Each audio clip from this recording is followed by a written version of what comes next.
말씀을 나누기 전에 우리 성도님들과 함께 자녀에게 예배하는 법 가르치기, 혹시 주보를 보셨나요? 주보에 나와 있는 건데 우리 한 번만 읽고 말씀을 나누도록 하겠습니다.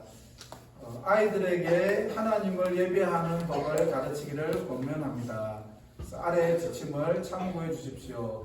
1번은 우리 다 같이 읽겠습니다. 시작. 교회의 주보를 예배하라. 예. 교회 주보를 읽도록 이렇게 도와주시면 좋겠고요. 두 번째 시작. 찬양 찬송을 따라 예배하라. 예, 찬양 찬송을 여러분들 같이 아이들이 따라할 수 있도록 그렇게 도와주시면 좋겠습니다. 세 번째 시작. 헌금의 이유를 설명해주고 스스로 헌금을 내도록 도우라. 예, 그래서 여러분들 어른들 물론 우리 부모님들이 대부분 헌금을 하시겠지만 우리 어렸을 때부터 자녀들이 헌금할 수 있도록 이렇게 좀 가르쳐 주시면 좋겠습니다. 그래서 헌금을 왜 내는지, 또 가급적이면 우리 아이들이 헌금을 스스로 할 수 있도록 이렇게 격려해 주시면 좋겠습니다. 네 번째 시작. 함께 성경을 읽는 것이 왜 중요한지 설명해 주라. 네, 그래서 여러분들 함께 성경을 읽는 것이 왜 중요한지 자녀들에게 설명해 주시면 좋겠고요. 예, 그 다음 페이지. 예, 시작. 설교를 주의 깊게 듣는 법을 가르치라. 예. 그래서 여러분들 물론 아이들이 좀 계속 주일학교 예배를 드리다가 힘들 수도 있지만 말씀을 들을 때 가급적이면 주의 깊게 들을 수 있도록 여러분들이 잘 지도해 주시고, 그래서 좋은 방법으로는 설교 들은 내용을 아이들에게 그림을 그릴 수 있도록 이렇게 도구를 준비해 주는 방법이 있겠고요. 아니면 설교를 듣고 이해한 것을 한 문장으로 이렇게 쓰게 해도 좋을 것 같고, 아니면 우리 부모님들이 같이 식사를 할 때 말씀을 받은 것, 깨달은 것을 우리 자녀들과 함께 나누어도 좋겠습니다. 여섯 번째 시작. 다른 사람들이 예배를 드릴 때 방해가지 않도록 조용히 있어야 한다는 것을 아이들에게 알려주라. 예, 이게 참 제일 어려울 것 같아요. 아이들이 이 부분이 제일 어려울 것 같은데, 그래도 다른 사람들이 방해받지 않고 이렇게 좀 에티켓이잖아요. 그래서 자녀들에게 지도해 주시고, 그래야 우리 모든 분들이 함께 예배를 잘 들을 수 있다는 것을 가르쳐 주시고, 또 우리 어른들도 조금 아이들이 이런 것을 익숙해질 수 있도록 기다려 주시고 참아 주시고 또 격려해 주시면 고맙겠습니다. 마지막 7번째로 시작. 하나님의 자녀와 함께 예배하는 것이 하나님을 얼마나 기쁘시게 하는지 말해주라. 예. 여러분들 가급적이면 우리 부모님들이 우리 아이들에게 꼭 이 예배하는 법을 가르칠 수 있기를 권면합니다. 그런 말씀을 우리 같이 보도록 하겠습니다.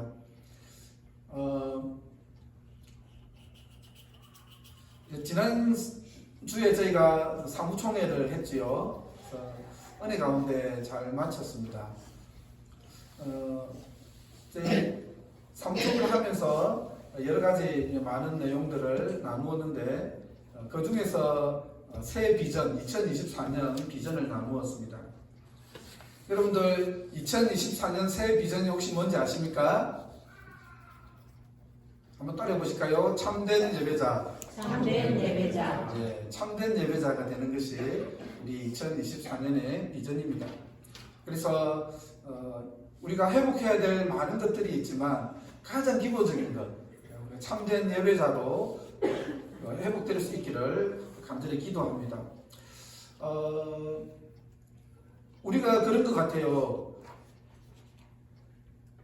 늘 풍성이 있다 보면 소중히 여기지 않는 그러한 경우가 있는 것 같아요. 예를 들어서 우리가 매일 마시는 공기라든지 또 매일 내리쬐는 햇빛, 또 우리가 매일 마시는 물이 그런 것 같습니다. 그러니까 하나님께서 이런 모든 것은 다 선물로 주셨죠. 그런데 이것이 너무 많다 보니까 늘 우리가 쉽게 사용하다 보니까 그런 것들이 얼마나 소중한지 잘 모르는 경우가 있죠. 그런데 여러분, 하나님께서 우리에게 값없이 주셨다고 해서 값 없는 것은 아니죠. 실은 어떻습니까? 공기, 또 물, 햇볕, 이것은 우리의 삶에 있어서 가장 중요한 것이죠. 그런데 때로는 경제 논리에 밀려서 사람들이 함부로 사용하기도 하고, 또 요즘에는 심지어 그런 것들이 오염이 되어서 오히려 이제 그것을 깨끗하게 하기 위해서 돈을 쏟아부어야 되는 그런 지경까지 되었습니다. 그런데 우리 예배도 마찬가지인 것 같아요. 우리가 매주 예배를 드리다 보니까 이 예배가 얼마나 소중한지를 우리가 있는 것 같습니다. 여러분, 우리가 함께 예배 시간을 정해서 함께 예배를 드리는 이유가 뭘까요? 어떤 의미가 있을까요? 우리가 함께 시간을 정해서 함께 예배 드린다는 것은 어떤 의미가 있습니까? 물론 여러 가지 의미가 있겠죠. 그러나 우리가 함께 시간을 정해서 함께 이 자리에 모여서 함께 예배를 드린다는 것은 이 시간이 너무나도 귀하고 소중한 시간이라는 것이죠. 여러분들 그것을 기억하셨으면 좋겠습니다. 구소련 시절이죠. 시간이 좀 오래되었습니다. 한국에 한 목사님이 비밀 예배처죠. 가정 예배와 같은 비밀 예배처를 방문을 했습니다. 그런데요, 예배처에 가보니까 예배가 시작하기도 전에 성도들이 울고 있더랍니다. 성경 통독을 하면서 울던 성도들은 예배가 시작되었는데도 울음을 그치지를 않았습니다. 낡은 풍금으로 이제 지금 같은 이런 최신식 이런 건반은 아니고 옛날 그 낡은 풍금 있지 않습니까? 그걸로 하는데 찬양대에 사람이 얼마 되지도 않았습니다. 근데 이 성가대원들이 어찌나 울든지 성가를 제대로 하지를 못하는 거예요. 그리고 성도들도 앉아서 예배를 드리는데 찬양을 하는데 계속 눈물을 흘리면서 찬양을 하지 못할 정도로 계속적으로 눈물을 흘렸습니다. 그런데 설교를 들으면서도 눈물을 흘렸고 성찬식을 하는데도 성도들이 계속 울음을 그치지 않고 예배가 끝날 때까지 계속 울었다고 합니다. 그래서 그 예배에 참여한 목사님이 한 성도에게 물었습니다. 성도님, 왜 이렇게 예배 시작하기 전에부터 울었는데 예배를 마치기까지 이렇게 울면서 예배를 드립니까? 그러니까 그 성도님이 이 예배가 우리가 드리는 마지막 예배가 될 수 있기 때문에 그래서 저희들이 눈물로 예배를 드렸습니다. 왜냐하면 실제로 당시에 많은 성도들이 갑자기 비밀 경찰에 잡혀가서는요 20년이 넘었는데도 돌아오지 않는 성도들이 수두룩했다고 합니다. 그래서 이 성도들은 비록 얼마 되지 않은 숫자였지만, 비록 정말 낡은 풍금이었지만 눈물을 흘리면서 감격의 예배를 드렸다고 합니다. 여러분, 우리는 비교적 자유롭게 예배를 드리고 있습니다. 그런데요, 오늘날도 정말 목숨을 걸면서 예배를 드리는 형제 자매들이 있습니다. 올해 우리가 이제 새로운 비전으로 내년에 새로운 비전으로 참된 예배자에 대해서 생각하면서 제가 우리 성도님들에게 말씀드리고 싶은 것은요, 이 예배가 정말 우리가 함께 드리는 이 예배가 얼마나 소중한 시간인지, 이 예배가 얼마나 귀한 것인지를 우리 성도님들이 먼저 기억했으면 좋겠습니다. 우리 믿음의 선배들이 그렇지 않습니까? 정말 목숨을 걸고 예배를 드렸지 않았습니까? 그런 것처럼 우리도 정말로 그냥 매주 한 번 드리는 그런 예배가 아니라 정말 신령과 진정으로 드리는 그런 예배가 되었으면 좋겠습니다. 그럴 때 이 예배가 하나님 앞에 올려드리는 그런 감격적인 예배가 될 줄로 믿습니다. 그러면요, 우리가 매주 함께 드리는 예배가 왜 이렇게 중요할까요? 첫 번째로요, 예배는요 우리를 지켜줍니다. 예배는 우리를 지켜줍니다. 한번 따라해 주십시오. 예배는 우리를 지켜줍니다. 예배는 우리를 지켜줍니다. 예배는요 마치 우리 삶의 보디가드와 같습니다. 여러분 혹시 그 나침반과 시계라는 그 스토리를 들어보셨습니까? 어떤 아버지가요 아들이랑 등산을 하고 있었습니다. 근데 정상을 향해 가는데 나무가 너무나도 빽빽하게 들어차 있었습니다. 그래서 아버지는 산에 정상으로 올라가는 그 길에 계속적으로 나침반을 펴서 나침반으로 방향을 확인했습니다. 근데 아들이 보기에는 그 시간이 아까웠던 거죠. 왜냐하면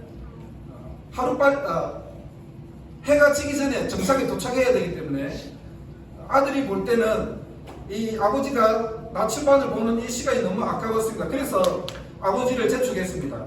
아버지, 빨리 가지 않으면 날이 어둡기 전에 정상에 오르지 못합니다.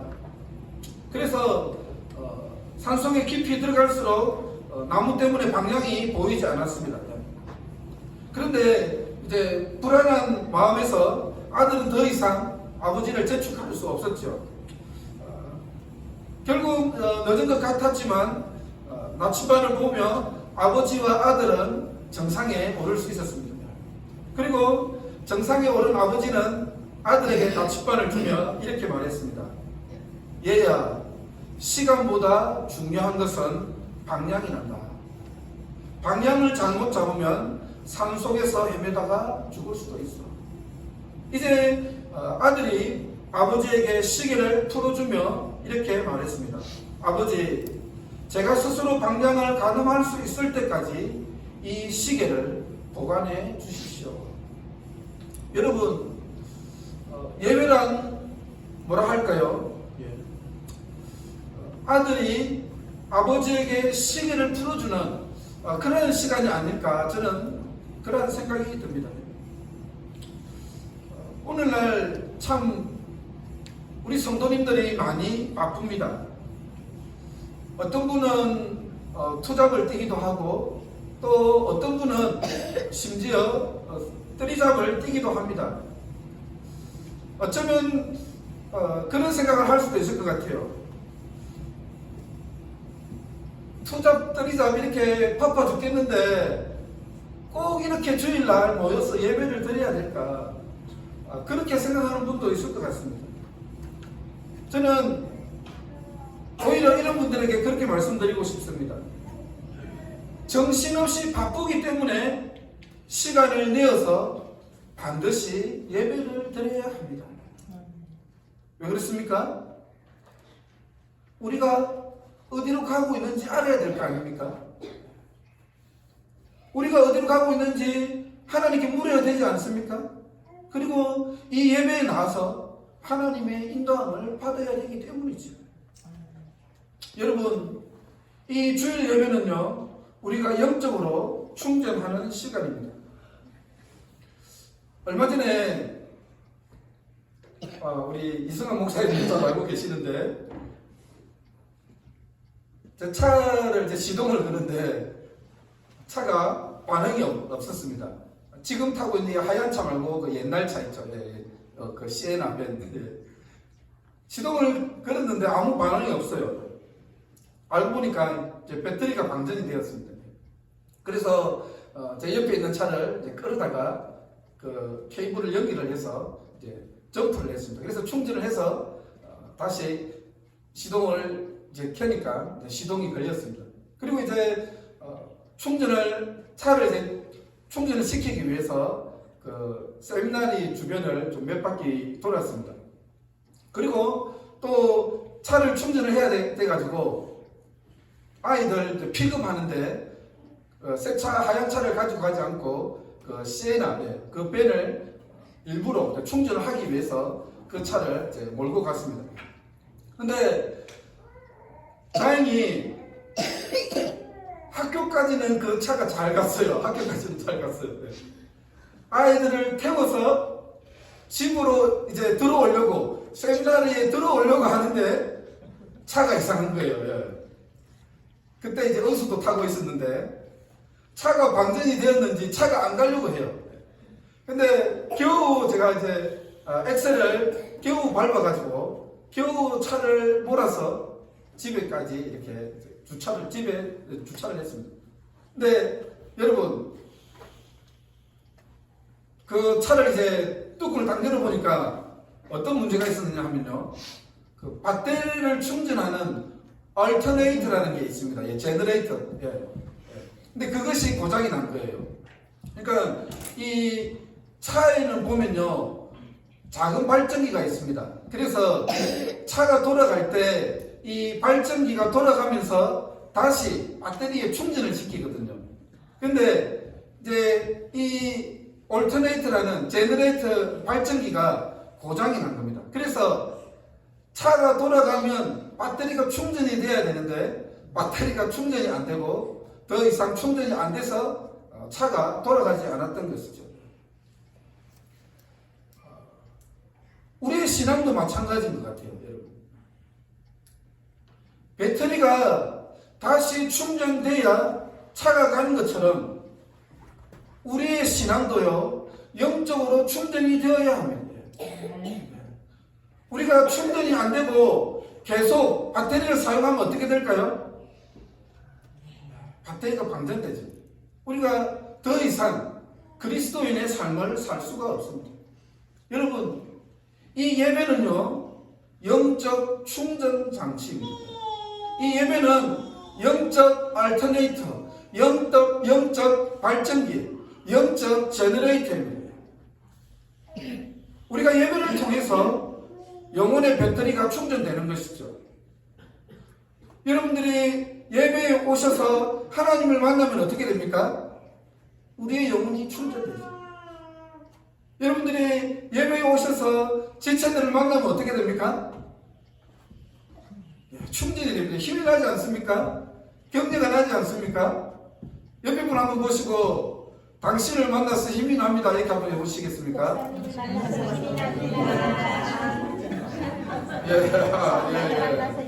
그렇죠. 우리가 예배에 나와서 하나님을 만나서 영적으로 충전되고 우리가 지체들을 만나서 힘을 얻습니다. 그렇지 않습니까? 그래서 이 예배 시간은요, 결코 시간 낭비가 아닙니다. 여러분 믿습니까? 이 예배는요, 우리가 이보 전진을 하기 위해서 잠깐 멈추는 시간입니다. 그래서 반드시 필요한 시간이 바로 이 예배입니다. 혹시 여러분 아브람, 조슈아, 헷셀이라는 분을 들어보셨습니까? 이 아브람, 조슈아, 헷셀이라는 분은요, 유대인 학자입니다. 근데 이분이 유대인 학자이지만 기독교인과 자주 대화를 하고 소통하는 기독교인과 어떤 정신적인 면에서는 많이 통하는 것이 있는 그러한 분입니다. 이분이 안식이라는 책을 썼는데요, 거기서 안식의 중요성을 이렇게 말했습니다. 잘 한번 들어보십시오. 부단한 금욕 생활도 안식일의 정신을 심하게 꺾을 수 있지만 경거망동은 안식일의 정신을 아예 말살하고 만다. 창으로 보석을 세공할 수 없고 보석으로 뇌를 수술할 수 없다. 안식일은 기분 전환이나 쓸데없는 짓, 불꽃놀이나 제주 넘기를 하는 날이 아니다. 안식일은 갈갈이 찢어진 살을 수술하고 시간을 낭비하는 것이 아니라 집중하는 날이다. 존엄성을 상실한 노동은 불행의 원인이고 정신이 없는 휴식은 타락의 원천이다. 실로 금지 조항들이 있었기에 안식일의 위험은 천박해지는 것을 면할 수 있었다. 저는 이 뒷부분에 이 부분이 참 와닿습니다. 존엄성을 상실한 노동은 불행의 원인이고 정신이 없는 휴식은 타락의 원천이다. 우리가 어쩌면 바쁜 시간에 이 귀중한 시간을 들여서 예배에 참석한다는 것이 시간을 낭비한다고 생각할 수도 있습니다. 그러나 여러분, 우리가 잠시 멈추고 하나님 앞에서, 말씀 앞에서 우리를 돌아볼 수 있지 않습니까? 우리가 이 예배 자리에 나와서 하나님의 말씀을 들으면서 또 찬양을 하면서 기도를 하면서 한 주간에 우리의 삶을 되돌아볼 수 있고, 그리고 때로는 우리의 인생을 되돌아볼 수 있는 것이죠. 그리고 우리가 매주 하고 있는, 매일 하고 있는 우리가 그 일이 어떤 일인가를 되돌아볼 수 있는 것이죠. 내가 하고 있는 그 일이 나의 삶에서 어떤 의미인가를 우리는 이 예배를 통해서 하나님 앞에서, 말씀 앞에서 발견할 수 있는 것입니다. 예를 들어서 우리가 잘못된 방향으로 가고 있다면 어떻습니까? 다시 방향을 수정할 수 있는 것이죠. 그렇기 때문에 이 예배는요, 낭비하는 시간이 아니라 오히려 생산적이고 우리가 도저히 포기할 수 없는 가장 소중한 시간인 것입니다. 두 번째로 제가 여러분께 말씀드리고 싶은 것은요, 우리가 진정으로 예배할 때 하나님께서 우리를 지켜주십니다. 물론 예배라는 것은 하나님께서 우리에게 베풀어 주신 사랑, 하나님께서 우리에게 베풀어 주신 그 구원, 하나님께서 우리에게 베풀어 주신 사랑과 은혜에 감사하고 감격하면서 하나님 앞에 찬양을 올려드리는 시간입니다. 우리가 지난주에도 말씀드렸듯이 예배가 뭔가를 받기 위해서 우리가 오는 것은 아닙니다. 기본적으로 예배는 하나님께서 우리에게 베푸르신 사랑에 대해서 우리가 반응하는 것이고 하나님께 우리의 삶을 드리는 것입니다. 그런데 여러분, 놀라운 것은 뭐냐면요, 우리가 하나님을 잊지 않고 우리가 하나님을 기억하고 진정으로 하나님을 예배할 때 하나님은 우리를 축복하신다는 사실입니다. 여러분, 우리가 하나님을 진정으로 기억하고 우리가 하나님을 진심으로 예배할 때요, 하나님은 반드시 우리를 붙들어 주시고 우리의 삶을 책임져 주십니다. 필라델피아에 백만장자인 스티븐 지라드라는 분이 있었습니다. 이분이요, 어느 토요일 날에 직장에 나와서 직원들에게 이렇게 말했습니다. 내일 일요일 날 나와서 방금 입항한 선박의 짐을 내려주십시오. 그런데요, 한 청년이 창백한 얼굴로 이 지라드라는 사람 앞에 나와서 이렇게 말했습니다. 지라드씨, 내일은 주일이기 때문에 저는 일을 할 수 없습니다. 그러자 이 백만장자인 지라드는요, 이 청년에게 당장 일을 그만두라고 말을 했습니다. 이 청년은요, 그것은 각오하고 있습니다. 비록 늙은 어머니를 봉양해야 하지만 저는 주일에는 일을 할 수 없습니다 라고 이렇게 말을 했습니다. 이 일로 인해서 청년은요, 일을 그만두게 되었습니다. 그리고 이 청년은 어머니를 부양해야 되기 때문에 일을 구하기 위해서 정말 3주 동안 백방으로 다리가 부르트도록 그렇게 일자리를 알아보았습니다. 3주 동안 발이 부르트도록 일을 알아보았는데 일을 구했을까요? 못 구했을까요? 일을 구하지 못했습니다.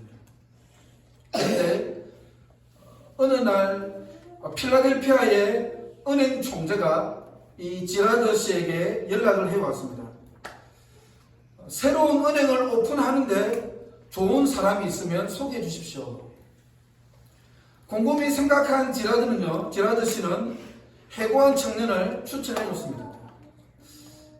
이때 은행 총재가 자네는 그 청년을 해고하지 않았나? 왜 그 청년을 나에게 추천해 주냐고 물었습니다. 그러자 지라드 씨는 이렇게 말했습니다. 물론 그랬지. 그 청년이 일요일 날에는 일을 할 수 없다라고 해서 해고를 했지. 그러나 자기의 처하는 형편에 따라서 신념과 원칙을 바꾸지 않는 사람이라야 새 은행의 돈을 믿고 맡길 수 있지 않겠나. 다시 한번요.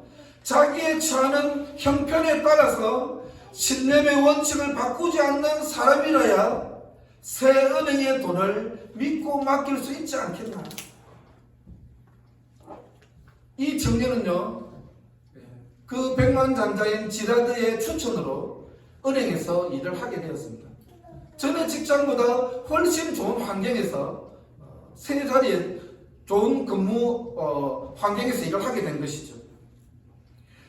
여러분, 우리가 진정으로 하나님을 예배하게 될 때 하나님은 반드시 우리를 지켜주십니다. 우리에게 필요한 것은요, 살아계신 하나님을 진정으로 믿는 것입니다. 제가 여러분들에게 한 가지만 말씀드리고 마무리를 하도록 하겠습니다. 제가 중학교 3학년 때요, 친구들은 주일날에도 학교를 갔습니다. 왜냐하면 저희 때는 평준화가 아니었고 비평준화였습니다. 그래서 성적이 좋은 학생들이 소위 말하는 좋은 고등학교에 갈 수 있기 때문에 중학교 3학년 때도 아이들이 주일날에도 학교에 가서 열심히 공부를 했습니다. 그리고 좋은 고등학교를 가야 좋은 대학에 갈 수 있기 때문에 부모님들도 아이들에게 주일날 예배를 드리는 대신에 학교에 가라고 했습니다. 그런데 저는 그때 믿음이 있었습니다. 그래서 주일날 학교에 가지 않고 저는 푹 쉬었습니다. 예배를 드리고 푹 쉬었습니다. 제가 다니는 교회 앞에 바로 중학교가 있었거든요. 제가 주일 예배를 끝나고 나오면 학교에 온 친구들이 많이 있었습니다. 그런데 놀랍게도 하나님께서 저에게 은혜를 주셔서 주일날 공부했던 친구들보다 제가 성적이 훨씬 좋았습니다. 그리고 저는 제가 원하는 고등학교에 갈 수 있었습니다. 근데 제가 말하고 싶은 것은 이것을 말하고 싶은 것이 아닙니다. 제가 중학교 3학년 때는요, 믿음이 있었는데 고등학교 때는 믿음이 흔들렸습니다. 저희 때는 그랬습니다. 우리 젊은 사람들 나 때는 이거 싫어하는데 그래도 이거는 좀 말을 해야 될 것 같습니다. 저희 때는 그랬죠, 목사님. 저희 때는 고3 때, 특별히 고3 때는 좋은 대학에 가기 위해서 주일날에도 학교를 갔습니다. 학교 선생님들이 강제로 학교에 나와서 공부를 하도록 했습니다. 그리고 많은 부모님들도 자녀들이 좋은 대학에 가게 하기 위해서 주일날 예배를 빼먹더라도 학교에 나와서 공부를 하도록 주일날에 그렇게 했습니다. 제가 중3 때는 안 그랬는데요, 고3 때는 제 믿음이 흔들렸던 것 같아요. 그리고 욕심도 좀 있었던 것 같아요. 좋은 대학에 가기 위해서 제가 주일날 예배를 드리지 않고 예배를 빼먹고 학교에 가서 주일날 공부를 했습니다. 물론 그때 저희 교회를 담임하셨던 담임 목사님과 사모님은 그래도 유나나 주일날 예배를 드려야지 라고 그렇게 말씀하셨습니다. 그런데 저는 그것을 듣지 않았습니다. 지금 돌아보면요, 정말 하나님 앞에서 죄송하고 정말 후회가 많이 됩니다. 오늘날 많은 부모님들이 자녀들을 성공시키기 위해서 기를 쓰고 좋은 학교에 보내려고 합니다. 물론 저는 그것이 나쁘다고 말하거나 잘못되었다고 말하고 싶지는 않습니다. 우리 자녀들이 열심히 공부하고 그리고 좋은 환경에서 좋은 학교에서 공부하는 건 너무나도 좋습니다. 그런데요, 제가 이제 삶을 되돌아보면서 이제 제가 조금 있으면 50이 되거든요. 제가 삶을 되돌아보면서 느낀 것은 뭐냐 하면요, 그것보다 훨씬 중요한 것이 있다는 것입니다. 시간이 지나고 보니까 공부 좀 잘하고 좀 좋은 대학에 가는 것, 그것은 별로 중요한 것 같지 않습니다. 저는 우리 부모님들에게 말씀드리고 싶습니다. 우리 부모님들이 자녀들에게 정말 중요한 것을 가르쳤으면 좋겠습니다. 그것은 바로 뭐냐 하면요, 바로 믿음입니다. 여러분,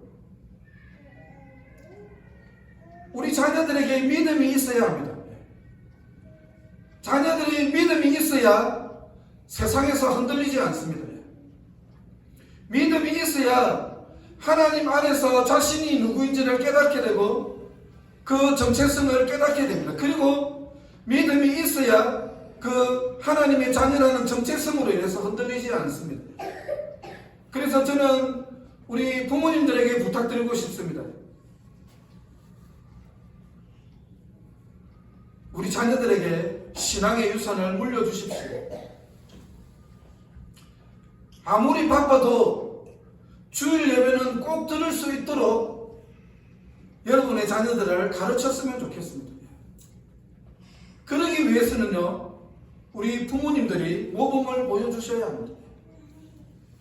여러분의 자녀들이 하나님을 진정으로 예배하고 하나님을 진정으로 믿으면 어떻게 될까요? 하나님께서 여러분의 자녀를 지켜주실 것입니다. 여러분의 자녀들에게 정말 중요한 것, 다른 것 말고 여러분의 자녀들에게 믿음의 유산, 그 믿음을 가르쳐 주시기 바랍니다. 그러기 위해서는요, 우리 부모님들이 아이들의 손을 잡고 주일 예배에 함께 나와서 함께 하나님을 찬양하고 함께 예배하는 것, 이것을 여러분들이 가르쳐 주시기를 바랍니다. 마무리하겠습니다. 정말 하늘샘 교회가 정말 하나님이 찾으시는 그 예배자, 하나님이 찾으시는 그 참된 예배자가 되어서 하나님을 기쁘시게 하고 하나님의 마음을 시원케 하는 그런 교회가 될 수 있기를 주님의 이름으로 축복합니다.